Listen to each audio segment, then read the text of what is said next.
United Methodist Church's Safe Sanctuary training. As Reverend Chris Kindle notes, when it comes to big projects, the why question is critical in how we will proceed. Unless we know our why, we will often fail to follow through.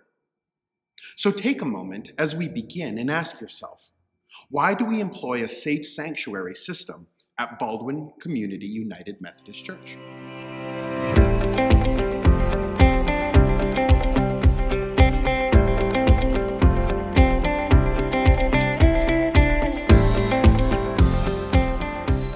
Now, first and foremost, we do so because we want to protect the children, youth, and vulnerable adults who make up our congregation and attend our programs. This principle is central to historical United Methodist teaching. For example, the social principles of the United Methodist Church state, children must be protected from economic, physical, emotional, and sexual exploitation and abuse. In a similar manner, in 1996, the General Conference of the United Methodist Church adopted a resolution designed to reduce the risk of child sexual abuse in the church. In part, it says, God calls us to make our churches safe places, protecting children and other vulnerable persons from sexual and ritual abuse. God calls us to create communities of faith where children and adults grow safe and strong. Additionally, this policy is designed to protect the volunteers who give of their time and energy to support the ministry of the church. And lastly, this policy is intended to protect the ministry of the church's reputation, and Christianity's standing more broadly. Now, in order to understand why we employ this policy, it may be helpful to unpack the sad reality of abuse in our world. Today, there are almost 8 million annual child abuse reports filed in the United States. Studies have estimated that 1 out of 3 girls and 1 out of 7 boys are sexually abused before the age of 18. Sadly, the real statistics may be even higher, as many cases go unreported. Similarly, 2,000 deaths each year are attributed to child abuse, neglect, according to the National Committee to Prevent Child Abuse. And these tragic failures are not limited to the secular sphere. The first child sexual abuse lawsuit was filed against the church in 1984. Since then, thousands of additional claims have been filed. The Catholic Church's systematic cover-up of child sexual abuse, first brought to widespread public attention in the 1990s and early 2000s, is regarded by some as perhaps the worst calamity the church has faced in centuries. But lest we think that we can point the finger elsewhere, Protestant churches like the United Methodist Church are by no means immune to these same failures. To put the scope of this problem in perspective, a child is abused every 10 seconds of every hour of every day, including Sunday mornings. Churches are at particular risks in regard to abuse for a number of reasons.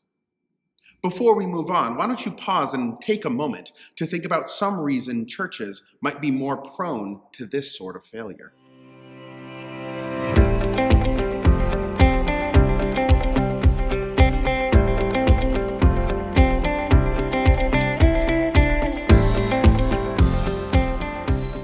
One reason is that churches behave as relatively trusting organizations.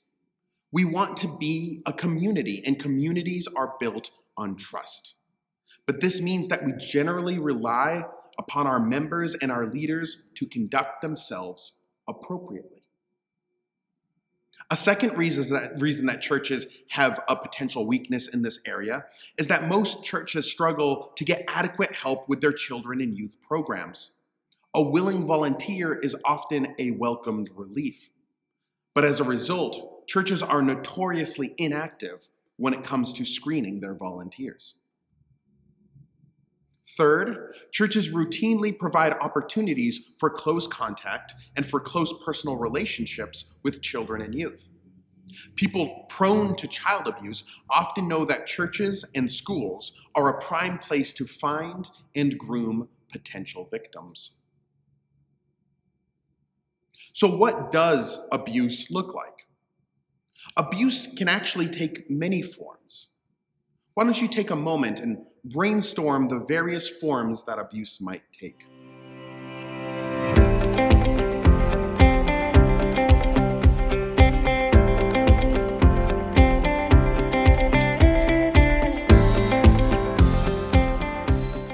Often when we think of abuse, we think first of physical abuse. This includes beatings, harmful restraint, use of weapons or instruments, or actions that result in or could result in a serious injury. But you might also think of sexual abuse. This would include sexual behavior that is imposed on a juvenile. It might involve fondling the genital area, masturbation, oral sex, vaginal or anal penetration by finger, penis, or other object. It also includes child pornography and use of suggestive behaviors or comments towards children, youth, or vulnerable adults. Other forms of abuse include emotional abuse. That is expressing attitudes or behaviors toward a child, juvenile, or vulnerable adult that create serious emotional or psychological damage. Consequences of this kind of abuse can include severe anxiety, depression, withdrawal, or aggressive behavior towards oneself or others. Neglect is another serious form of abuse. This includes any serious disregard for a juvenile's or vulnerable adult's supervision, care, or discipline. Now, lastly, particularly in a religious context, we should be wary of spiritual abuse. This includes hazing, cultic practices, and the misuse of religious authority. For example, religious leaders who claim that their authority gives them unlimited power over others are participating in spiritual abuse. Now, there are a variety of negative effects associated with these different forms of abuse. Why don't you take a moment and think about the variety of negative consequences that might emerge from these different forms of abuse?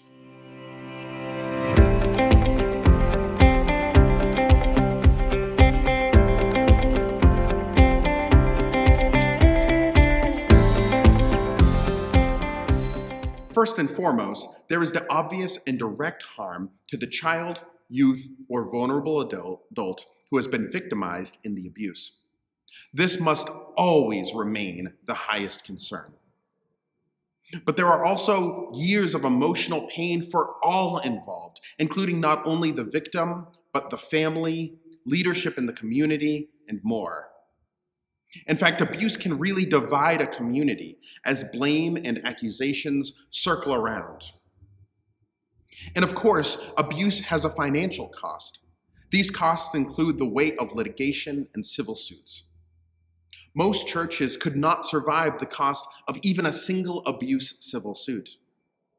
For these many reasons, the viability of the church, economically, but also in regard to its public reputation, can be jeopardized by cases of abuse. The bottom line is, a single incident of child abuse can devastate any church. So no organization can afford to fail to implement strategies to prevent the abuse of its children, youth, and vulnerable adults.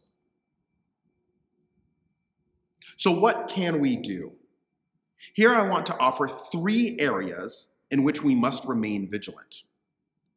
Step 1, prevention. Step 2, recognition. And step 3, reporting. Let's start with best practices for the prevention of abuse. Take a moment and think about what some of these best practices might look like.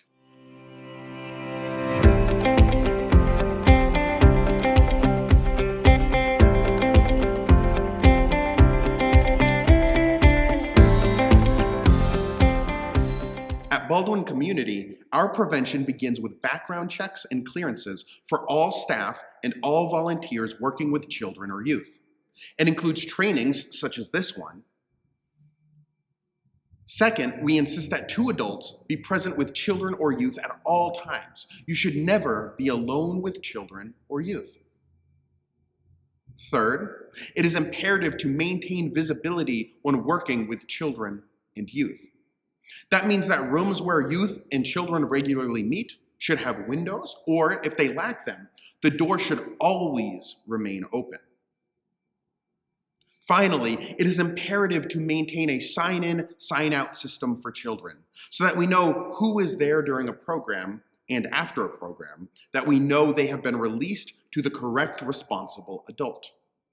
While never perfect, these simple steps help us create a safer environment for children, youth, and vulnerable adults at our church. Now let's turn to step number 2, recognition. Take a moment to brainstorm some signs of abuse that you might want to keep an eye out towards.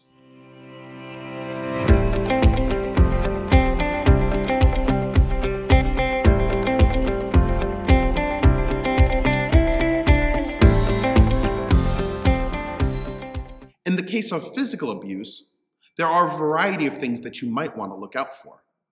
Unexplained bruises in various stages of healing, self-destructive behaviors, welts, bite marks, bald spots, unexplained burns, fractures, injuries, or abrasions, persistent or repetitive physical complaints of unclear cause such as headache or belly pain, nervousness, hyperactivity, aggressiveness, or disruptive and destructive behaviors, evident fear of a parent or caretaker, a lack of expressed emotion, or a child or youth who is unduly shy, withdrawn, and passive. Survivors of abuse will often emotionally shut down. In cases of emotional abuse, you might want to look out for speech disorders, delayed physical or emotional development, ulcers, asthma, severe allergies, habit disorders such as sucking or rocking, low self-esteem, the expression of extremely demanding, aggressive, angry, or antisocial behavior, extreme attention-seeking activities, delinquent behavior, depressed or suicidal tendencies. In regards to sexual abuse, some warning signs you should keep an eye out for include exhibiting sexual behaviors or a sophisticated or detailed understanding of sexual behavior that is not appropriate for the child's age, a reversion to bedwetting, speech loss, and thumb sucking, sleep disturbances or nightmares, pain, itching, bruises, or bleeding around the genital area, venereal disease, frequent urinary tract or yeast infections, difficulty walking or sitting, or any of the abnormal emotional behaviors discussed above.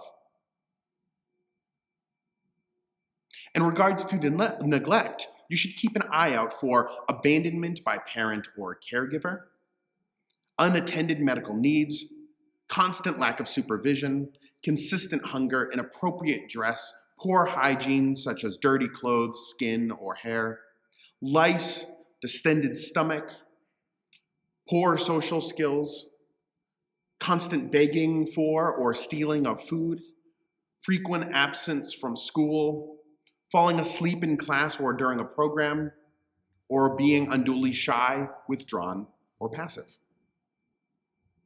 Now, some of these warning signs are really clear. But as you probably noticed, many of them are not. If you've ever worked with teens, then you know that wild mood springs are sort of par for the course. Similarly, some of these warning signs even appear contradictory.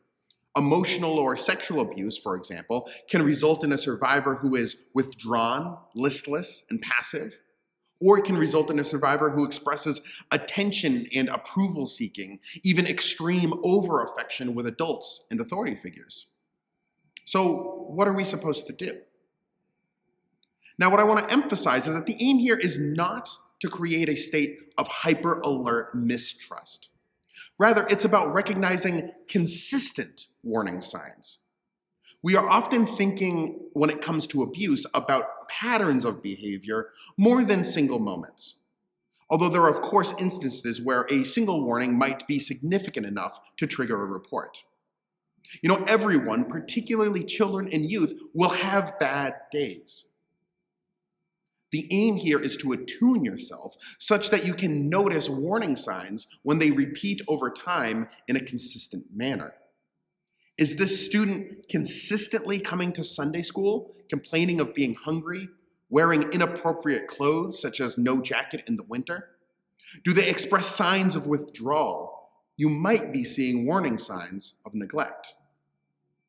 Now, if you have spotted any of the warning signs we've just discussed, we need to talk about the third step of this work, reporting. Now, if you have been given responsibility over a child, youth, or vulnerable adult, whether you are paid staff or a volunteer, you are legally a mandated reporter. Or in more technical language, in accordance with the provisions of Pennsylvania Act 151 of 1994, Child Protective Services Act, members of clergy, any individual, paid or unpaid, who on the basis of the individual's role as an integral part of a regularly scheduled program, activity, or service is a person responsible for the child's welfare or has direct contact with children, or anyone supervised or managed by any of the above and who has direct contact with children, youth, or vulnerable adults are mandated reporter. So if you are doing any work in our church, whether paid or not, that involves children, youth, or vulnerable adults, you are a mandated reporter. But you might then be asking yourself, what exactly is a mandated reporter? A mandated reporter is someone for whom it is against the law to not report abuse of any type.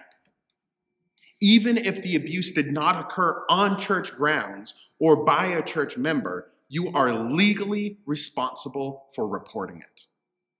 In technical language, a person or official who is required to report a case of suspected child abuse who willfully fails to do so commits a summary offense for the first violation and a misdemeanor of the third degree for any subsequent violations. Importantly, in the case of reporting, you do not need to prove that abuse has taken place. You only need to have reasonable grounds for suspicion. This is where the warning signs we discussed above come into play. Now, when you report, your report can be anonymous. This is very important to know. Additionally, while some might fear being sued due to a report, legally, you are granted immunity for good faith reporting. A person cannot sue you for making a report, whether the allegation ends up being true or false. So, as a mandated reporter, when should you report? A mandated reporter must make a report if they have 1, witnessed abuse, 2, suspect abuse, 3, are told by a child, youth, or vulnerable adult that they have experienced abuse, or 4, someone 14 years or older discloses that they have committed abuse. So if any of those 4 apply to you, how do you respond? First, call Childline or use the online submission form, or call the Department of Social Services and Child Protective Services at 1-800-932-0313. Second, notify the program leader, who will immediately notify the pastor or director, and he or she will take appropriate action. If the program leader is the alleged abuser, notify the next person up in the hierarchy, such as the pastor or a different leader in the church. If the pastor is the alleged abuser, notify another pastor, the director of youth and discipleship, or even the district superintendent. The most important thing is notify someone. In the fight against abuse, silence is our enemy. In the meantime, how do you help the victim? There are a few simple things that you should do. First, listen carefully. Abuse victims generally feel unheard, and this is particularly the case in cases of neglect and emotional abuse. Tell the survivor that you believe them. Tell them that it was not their fault. And finally, let the survivor know that you will make a report to help stop the abuse. But there are also things that you should avoid doing. Don't make promises that you can't keep. For example, that you won't tell anyone. Don't push the survivor into giving details about the abuse. Listen to them if they share, but don't pressure them. Along the same lines, do not ask direct questions of the survivor. Be open and receptive, not demanding. Lastly, never discuss what the survivor has told you with others who are not directly involved with getting help. So in summary, if we want to protect the most vulnerable members of our congregation, we must be proactive in our prevention, keen-sighted in our recognition, and unfaltering in our reporting. Finally, as we approach the end of this training, just a quick word about clearances, which I mentioned as one of the ways that we here at Baldwin Community United Methodist Church try to protect our children, youth, and vulnerable adults. Generally speaking, we require 3 clearances from our volunteers: the Act 33 PA Child Abuse Clearance, the Act 34 State Police Criminal Background Check, and the FBI Fingerprint Clearance. The first 2 of these, the Act 33 and Act 34, are free for volunteers and very easy to obtain online. The third, the FBI fingerprint clearance, requires going to a fingerprint center. Often this will just be a FedEx store or something similar, and does have an associated cost. But if you've resided in Pennsylvania uninterrupted for 10 years, you are not required to complete this clearance. So to repeat, the first 2 clearances are required for all volunteers, while the third is required only for volunteers who have resided in Pennsylvania for less than 10 years. You can find information about obtaining these clearances on the Western Pennsylvania United Methodist Church Conference website at wpaumc.org/Safe Sanctuaries. And so, as we close, I'd like to thank you for completing this video training. Now that you've completed it, we ask that you review, sign, and return to the church office the current Safe Sanctuary policy, which can be found on our website at baldwincommunityumc.com/Safe Sanctuary. There you will also find a line to sign that you completed this training and the date that you did so. If you have any questions, you can send them to me at jpearl@baldwincommunityumc.com. Thank you so much for joining us. It is by working together vigilantly that we can make sure that Baldwin Community United Methodist Church is a safe community for our members of all ages and abilities. We appreciate you. God bless.